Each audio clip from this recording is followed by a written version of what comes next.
Well, welcome to Mastering the Mortgage Business podcast, where we talk to top producing loan officers about what makes them successful and what kind of tips and insights they might be able to share with you all. So today we're very excited to have on our show our guest, Caleb Barrett.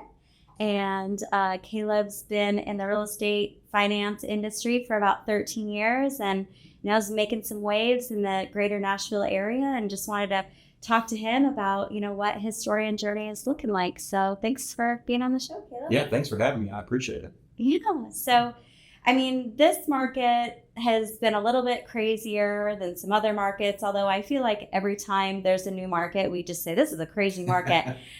Sure. And, let's kind of start talking about, what you're doing in this current market and, what kind of things you're seeing working. And then eventually I want to kind of talk to you about, what things did you do differently in a different market, or are they the same? Right. Yeah, it is a different market than it has been the past several years for sure. 2023 brought about a lot of changes in the mortgage world. And so I think it's coming back. I feel like it's coming back since the calendar turned to 2024. Really, the only things I'm doing different is just being out there in front of people more. It allows the opportunity to, when, business is slow, to get out and just talk to more people about what it is that you do. So really focusing in on that and just being in front of people as much as possible. Yeah, I think that's a really great point of things that I see between loan officers who are struggling and loan officers who are really successful is they know when to plant seeds, right? And in any business, there's a cycle, right? And you've got your seed planting and you've got your harvesting. And sometimes when you're not harvesting and people get down and, kind of doomsday about business isn't coming in as fast as it once was, well, then what do? It's like, well, I'm not scared because I'm in my seed planting phase, right? I know this is coming back around. So I love that you're just taking that opportunity to be like, okay, I'm getting out, I'm seeing my people. And how do you kind of balance still keeping those seed planting, relationship building activities when it does get busy? Mm-hmm. Yeah. So, there are times when it is busy, the past couple of years up until last year, it's like you couldn't even leave your seat because you were working 12 hours a day on stuff that was coming in. What I've found myself doing is knowing to prioritize stuff when something is urgent and when there's something that doesn't have to be done right that second, that can wait a little bit so where I can be out in front of people more. That's been the biggest thing that I've done recently is just, working on prioritizing. Not everything is, a fire drill where you have to deal with it right then and there. So it allows more flexibility to be out. Yeah. You mean when your email dings, you don't have to immediately jump at it? That's right. It's so hard. That's right. That's right. Because you want to be responsive to your clients and stuff. So, but yeah, if it takes 10 minutes, they're not sitting there waiting for you to return it immediately after they hit send. Right. Yeah. So, but yeah, we forget that sometimes, that being successful is really about prioritizing and not letting your day control you, but controlling your day. That's right. I'm reading Atomic Habits, probably I feel like with everybody around the world right now in January. And, reading a few audiobooks as well, Tiny Habits with BJ Fogg. And it's kind of helped me with my prioritization because I do a to-do list every day. Yeah. And sometimes I'm not as good, though, at prioritizing on that to-do list. And I'll kind of do the easier things, knock those out first, which is a terrible idea. Don't do that. But we tend to do that, right? Because it's like, I can get this done, this done, this done. I really don't want to swallow this frog. So, but I can do these real fast and then I'll get to that. But then I'll get to that never happens, right? So, I started doing Post-it notes. And, this is the thing, okay, put 3 Post-it notes and when I finish it, I'm going to throw it in the trash. It's helping me keep my priorities. And, it's funny, the little things, but I never really had a strategy. And I don't know if you have one, but what do you find is the easiest way do you write a to-do list?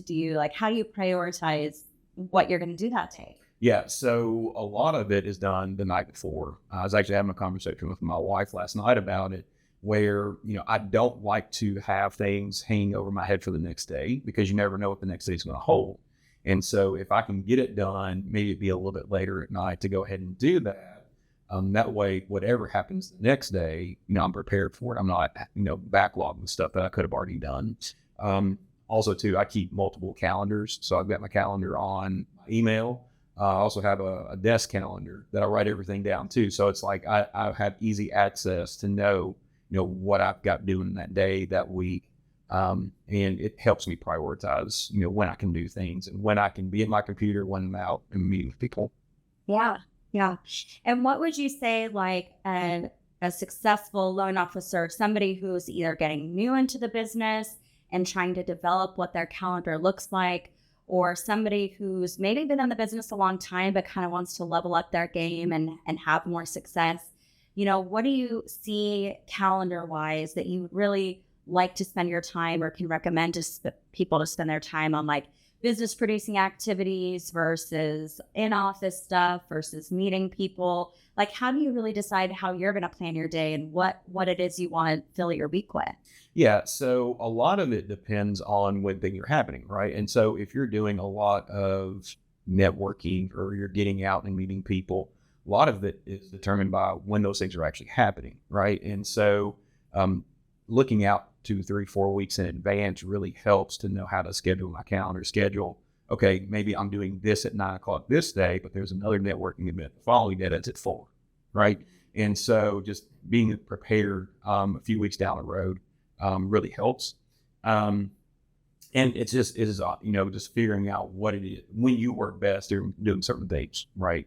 And so, like for me, I like to get up early and just get cranking, right? That way I get as much stuff done as possible on the front end to make the back end of the day a lot easier. Same thing I do with helping clients get as much stuff done on the front end. That way the latter part of the process is easier on them, right? To get a smooth closing.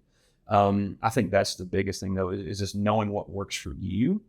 While at the same time being aware of different things happening at different times, and just being flexible there too.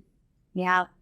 You said something that really triggered for me that I think I see also in very successful loan officers in a process that they're doing, which is a lot of upfront work.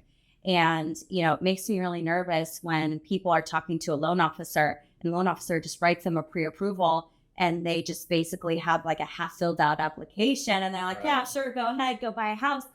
And, this is a big deal. And there's buyers on the front side. There's realtors on the front side. There's sellers on the, on the other side. There's sellers agents, a lot of people involved in this transaction. And so, closing is a really big deal. It's not to be taken lightly. So sometimes I think when you do a lot of work up front, then you're going to be good to go. So like, what does that process look like for you? I know, our clients getting upset if you're asking them for a bunch of stuff up front.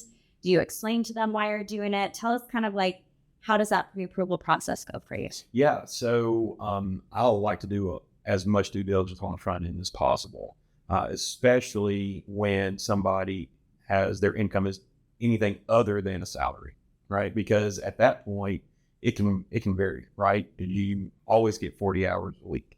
Do you get overtime consistently?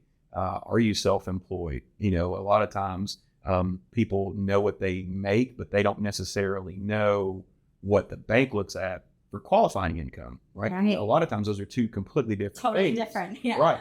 And so if I'm not asking those questions on the front end to know, get a full picture of their income, getting those tax returns, getting those pay stubs, what they say on the application, they're not necessarily lying. They just don't know what to qualify with, right? And so I'm only getting those things on the front end, and then I give them a letter, and then they find out halfway through the process, well, they can't afford it anyway. Well, that's a reflection on me, right? Because I've told them that they can to some degree, and now I'm telling them that they can't. And so it just eliminates a lot of the questions and the uncertainty if you're doing that work on the front end. Yeah. Yeah.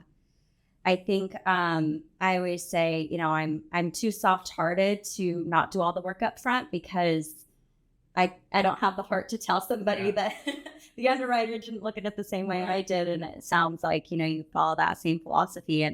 And do you find that that's a selling point and a talking point to realtors that you're working with? What kind of tips might you have for somebody who's trying to get into the business or grow their business about, talking to realtors, is that important to them? Is it not? Kind of, what are you talking about with realtors to start developing those relationships or keep those relationships? Yeah.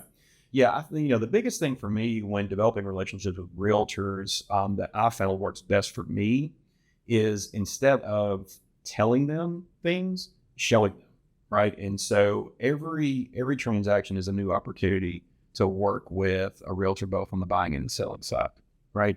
And so if they see how I operate, then that speaks louder than anything that I can say. Because a lot of times, most people can say the same things, right? Yeah. But until you actually see it working, then you don't really know if what they're saying matches up to the way that they work. And so I really try to show them, I'm going to let you know and be collaborative with you. I'm going to tell you, each step of the process, how things are going, and keep you informed. So that way there's no second guessing and there's no wondering. I think just being honest with realtors too, and let them know, hey, in order for me to send a pre-approval letter, I'm going to make sure as much certainty as possible that they can qualify before sending you a letter, because it's a waste of time, right? There's earnest money that's involved. There's time. And so if you're taking all this time to write up a contract and make negotiations, you want to be certain that they can do it. And I just don't want to waste anybody's time. Yeah. Yeah. And in this market, as you're, planting those seeds and meeting with your referral sources, are you doing it the same way today as you did when you got into the business? Like, even has the market shifted? So the way you do business has shifted in terms of finding relationships, building relationships. Are you a caller? Are you an open houser? Are you how does that look different from when you started to today, or is it the same? Yeah. I think it's relative. I mean, there's been changes, of course, but for the most part, things have stayed pretty constant. I always like to be in front of people. And so I like going to a lot of events where there's a lot of people, not necessarily to gain their trust and gain their business there, but just have a small conversation with them for them to get familiar with who I am, and then do more of a one-on-one with them after the fact to learn what it is that they do, right?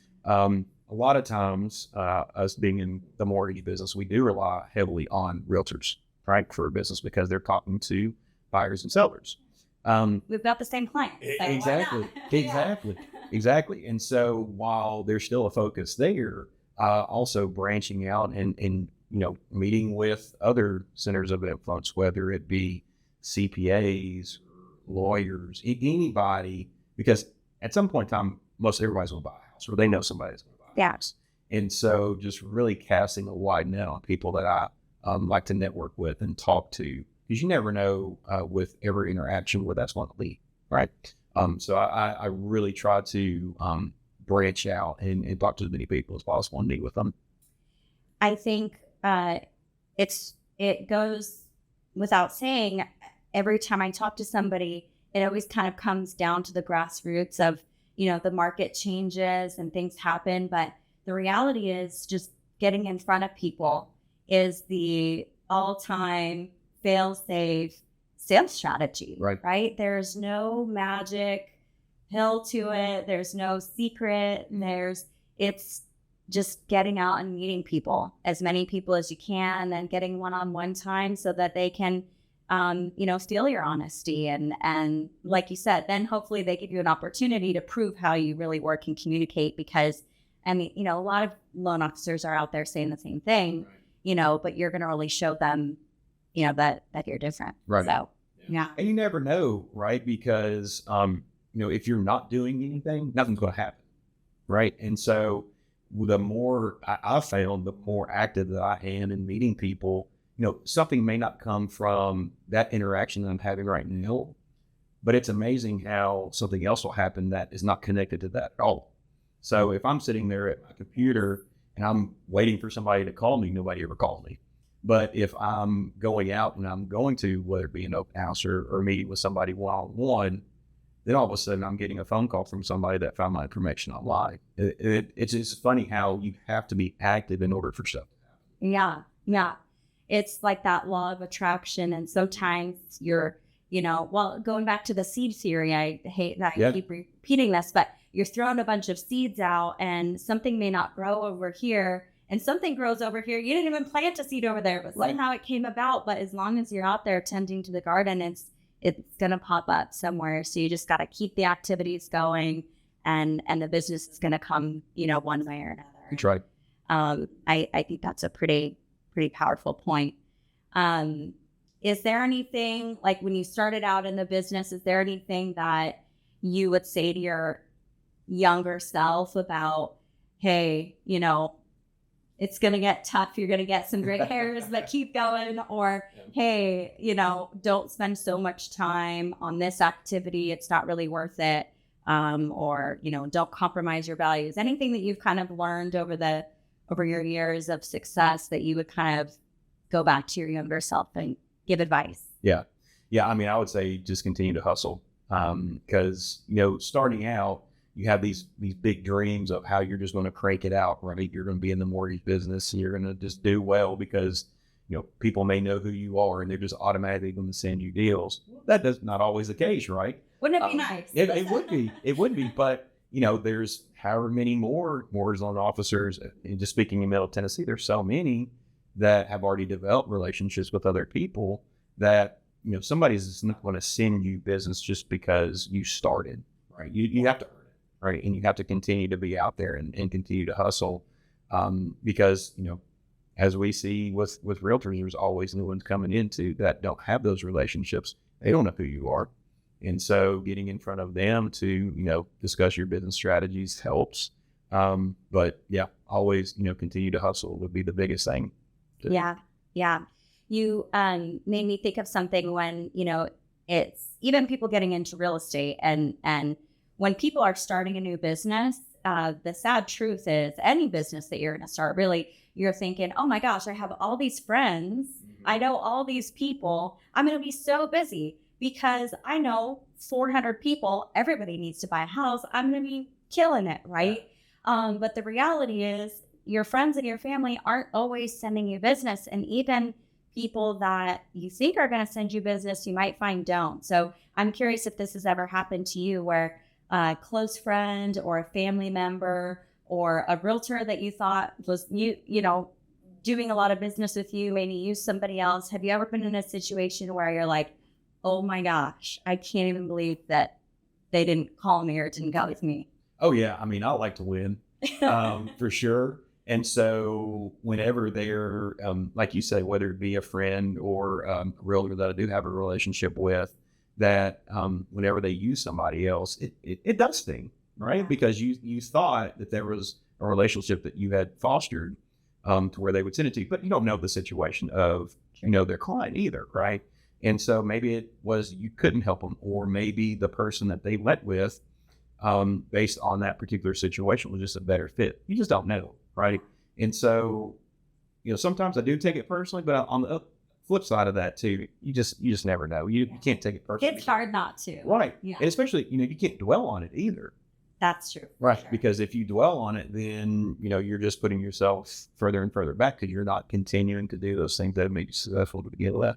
Yes. But be prepared for that. I think a lot of people getting it's going to happen. Sales are like, it's going to happen. Yeah, it will happen. Yeah. So that's true. And I think if you can handle that professionally, it's going to sting. Right. But, if you can get past that, it's funny how sometimes then that person who maybe didn't use you might refer somebody else to you because the way that you handled it professionally as a friend said, hey, this is business. I know it's not personal, still love you, man, but let's, what can I do to earn your business in the future kind of thing. We didn't get this deal, but what can I do? And, sometimes those are just part of the challenges. It's not all fun and glory games, right? In our business, there's a lot of hard days.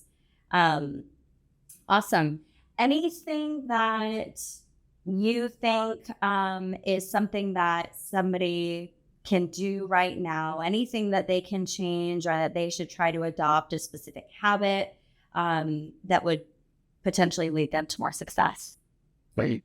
I mean, always hustle. Like I said before, and I'll say it again, continue to build those strategies, those habits, the discipline to continue to work on your business every single day. Because if you're not, the way that our business works, we close one deal.